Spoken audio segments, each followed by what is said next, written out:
these islands were mountains. Yeah. These islands were mountain ranges. You can tell by the tussock grass that are on the islands here that they were tussock grass plains, hunting grounds. So yeah, like I'm saying, all these islands, what we call islands now, were mountain ranges thousands of years ago. And all this was hunting land. When Lutruwita and Australia was all joined together. Yeah. There were a lot of sacred sites under the water as well, so yeah.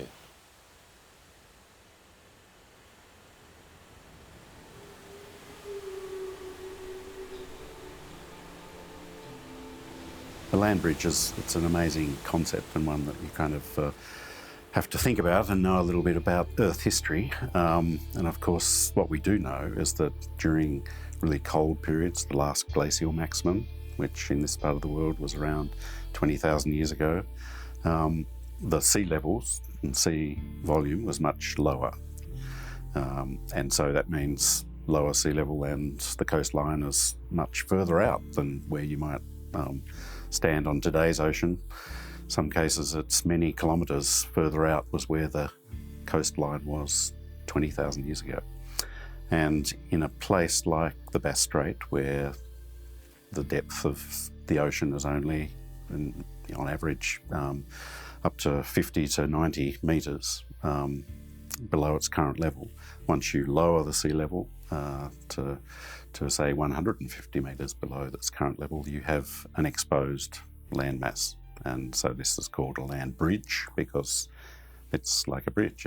People can actually see the land and walk across it. And there's animals and plants and all the biota and so on that are associated with the terrestrial world that we know today. Well, geologists and biogeographers are interested in land bridges because they think about them as connections.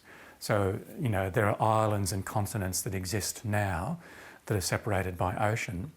But often to explain what lives on those, you have to understand that there were bridges in the past connecting them together, and animals and plants could travel along those bridges. It would have been for many, many thousands of years a vast sandy plain in Bass Strait.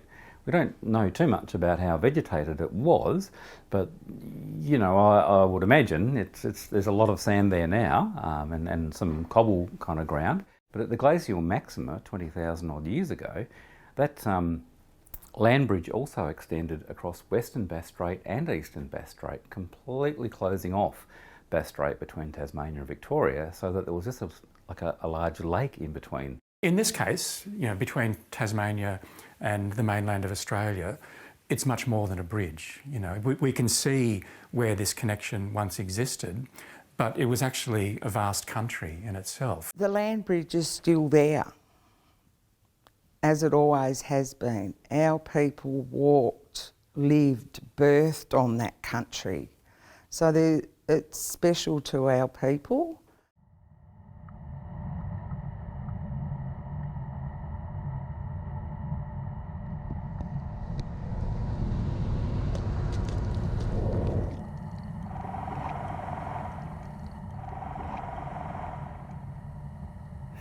I guess we just explore more than anything else. That's half the fun of it. Try to work out what's there, because for a vast amount of our seas, we've still only just scratched the surface on what's down there.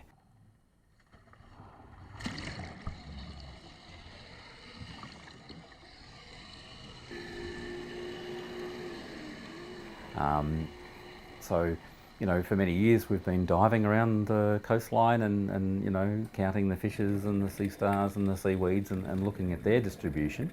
But there's a huge area that's well beyond diving depths and been traditionally very, very hard to get to have a look. But, more recently we've had a whole lot of evolution of technology that really allows us to have a good look now in these deeper environments. Part of our work has been involved using multi-beam sonars, which are a complicated sonar system, but it puts out lots of pings of the seabed in a big fan. It just sweeps backwards and forwards as the boat moves along. And if we go backwards and forwards enough, we call it mowing the lawn in the boat, up and down all day, we can actually recreate the entire shape and structure of the seabed in places like Bass Strait and see what's down there. and we can map the seabed in full three-dimensional structure. What's important about that is that a lot of the work that our group has been doing in Bass Strait has really been trying to understand what's in some of the new marine parks in the Australian Marine Park Network, including the Beagle Marine Park in eastern Bass Strait, the Zion Marine Park in western Bass Strait off King Island, and even further over on the east in the Freycinet Marine Park. And you know, it's been really exciting because over the last 15 years we've built up a really good picture of you know, what lives where and what the range of habitats is. This is an area between the Hogan Island group and the Kent group, basically 20 plus kilometres long, and these dunes, these calcified dunes, these outcropping reef systems can be seen running pretty much the full length of the area we've mapped, which is most of the area between the two island groups. But a real key feature of these is actually being able to see the parabolic dune nature. They've got these kind of, I guess, arc-like kind of features, and there are a number of them running through. And basically what they're showing is that these were in fact historically sand dunes. Whether they're above water ones or below water ones when they formed, we actually don't know at this stage. But they are very significant dune-like features, so that hints a lot about how these systems were formed in the first place. So that's one part of it. And another part has really been using newer technology. So we use robotic submarines. And that actually allows us to physically see what kind of plants and animals are growing on those features that we've previously gone and mapped. So the calcified dunes, do form quite hard seabed, and this is what they look like in a video. Not very well lit because it's quite deep down here, but you can see the features. There's quite a lot of rise and fall in that kind of area, and you know, certainly plenty of schooling fish attracted to these kind of systems. The butterfly perch we see here, and of course lots of Port Jackson sharks in this particular video that are using that reef, we think, for shelter from the currents after they've been out feeding on, you know, the vast numbers of scallops and things found in nearby waters.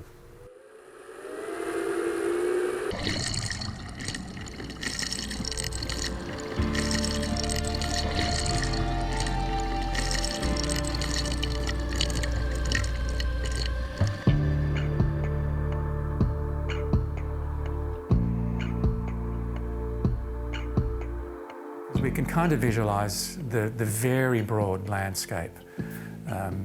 It's essentially the topography of the seafloor as it is now, and that tells us it was mostly low plains. It also tells us that there were probably large water bodies in the middle of the plain, and the rivers that now flow to the north coast of Tasmania, no doubt, just kept on flowing across that plain. So in some respects it was quite well watered. You know, Tasmania was the southern highland of this country. There was probably more land there than there is in Tasmania at present. So we have to think about it as a place with a lot of diversity. And all we can see now is just the sort of the tips of one part of the topography, and those are the high elevation areas. But high mountains are not typical of the whole landscape. So if we want to reimagine this place now, we have to think about all of the area that's currently under the water. But there are other ways we can think about it, and we can think about the degree to which the species that live in Tasmania now show evidence of recent connection to species living on mainland Australia.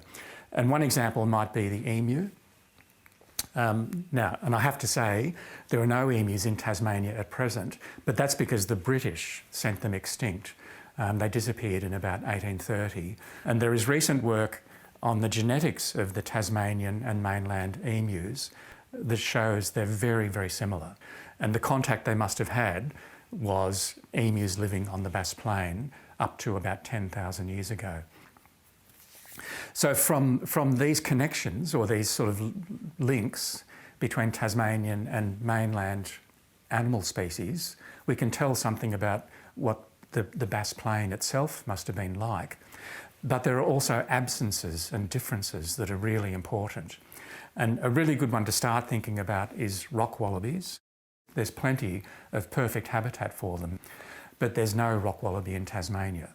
So that's telling us that the Bass Plain didn't have a lot of rocky habitat and gorges and ravines in the valleys. And we can continue to argue in this way and look at other species that occur in southern mainland Australia but don't make it to Tasmania and start to put together an even more detailed picture.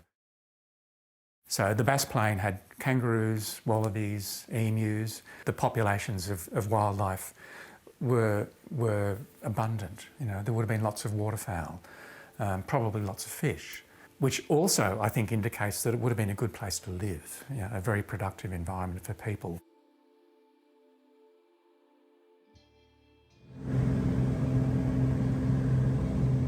So what's particularly interesting about the Bass Strait Islands, the pieces of landscape that are still exposed and have always been exposed and never covered by ocean. Some of those have lakes, lagoons and swamps on them.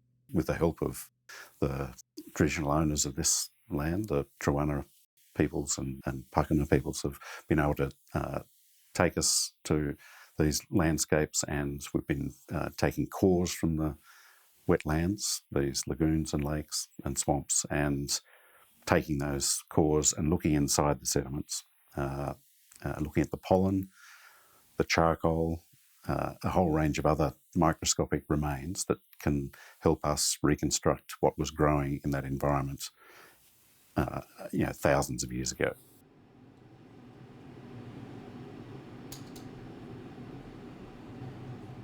What we're doing here is we're looking under the microscope to look at the charcoal particles that are contained within the core. So each layer of the core we look into just here, and we can individually count each of the charcoal particles present, and then we use that to build up an idea of what the fire looked like in the past. We've been able to find these amazing lakes that actually go back well beyond 60,000 years. What we see as soon as we come up to around 40,000 years ago, we see this remarkable imprint of people coming into that environment. What we do know now from our paleoecological work is that people arrived into these environments and started burning, introducing what we now know as cultural burning practices to manage those environments, perhaps burning more frequently but with less intensity. And this is what we see in the paleoecological record.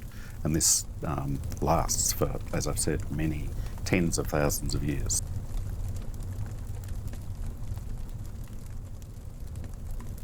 But do you refer to yourself as Tasmanian Aboriginal? I mean, you both answer separately if you want, or Palawa, or Islander, or how would you refer to yourself? And you too, Bart. Oh. Trawulway man. Sorry? Trawulway man from northeast, Yep. Tasmania, from Mount Legena. I'm a treacherous man from Cape Barren Island. I'm also a Bunurong man from Victoria. And I'm the same. You can say you're cousins, isn't it? Yeah. Oh, your cousin, we are yeah. first cousins Yeah. too. Yeah. That helps explain it, I think. Our mothers are sisters, so And they were both born here. they were both born here in Cape Barren Island. Yeah. Their grandparents and grandparents before that. And you still... And our songline goes right through these islands, so yeah. Oh, tell me about that. Tell you about the songline. Well, our songline starts from the northeast Tasmania, goes right through to Victoria, Wilson's Promontory, Bunurong country. These islands are a part of our songline. We all grew up here around these islands. I mean, I know these islands like the back of my hand. Me and Colin have done archaeological work on these islands in the past. Because it is our home and it's a part of our country. And our home as far as the eye can see.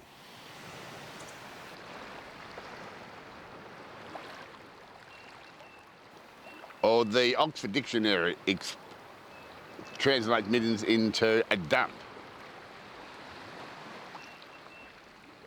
You know, where people ate and just dumped the shells. But to us as Aboriginal people, they are living sites. It's like where we ate, where we camped, where we got educated, you know, where we got taught things, you know, like it wasn't a dump.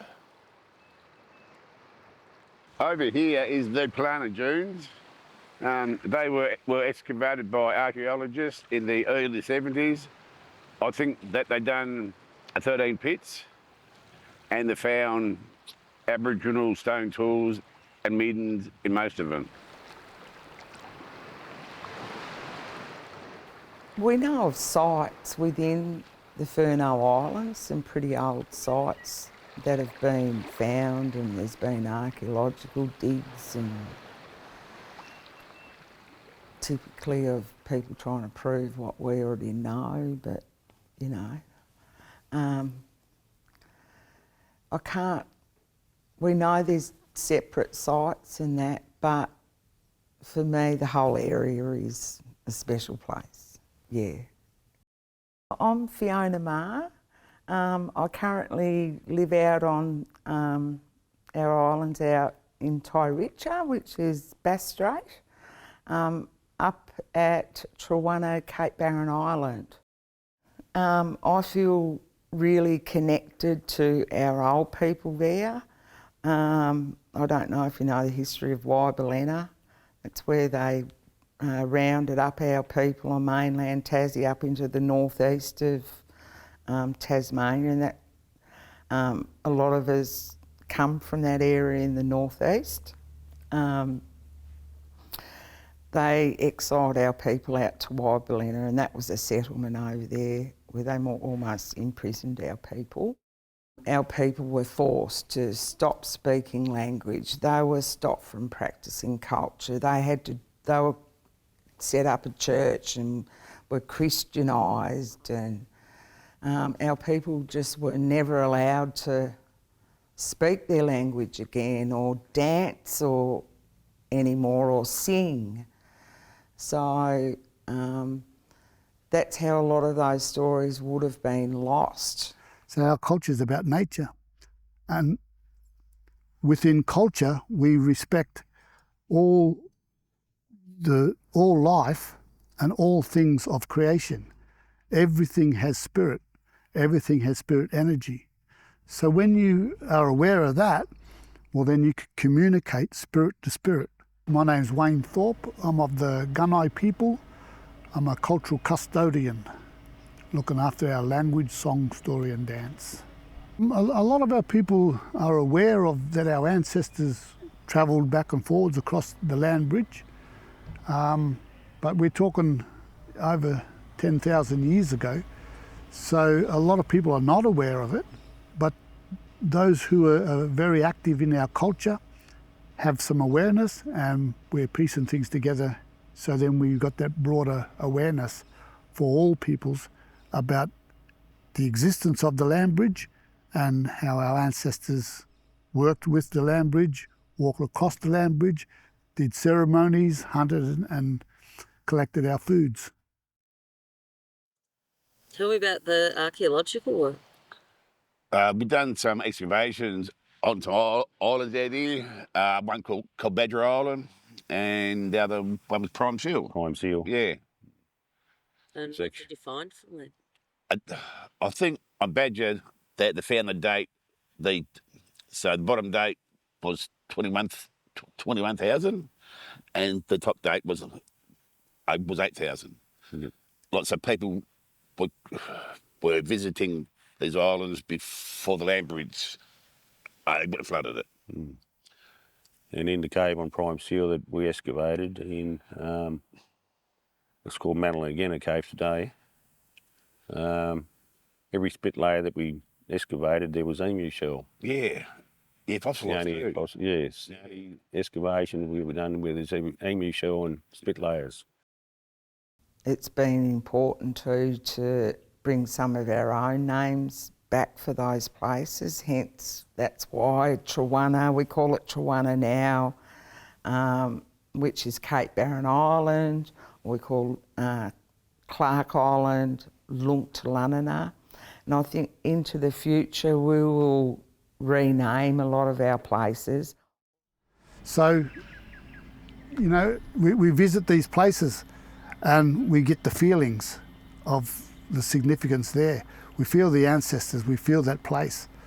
So once we start to know more about the language, song, story and dance, well then we can really have a completion about that and restore our culture.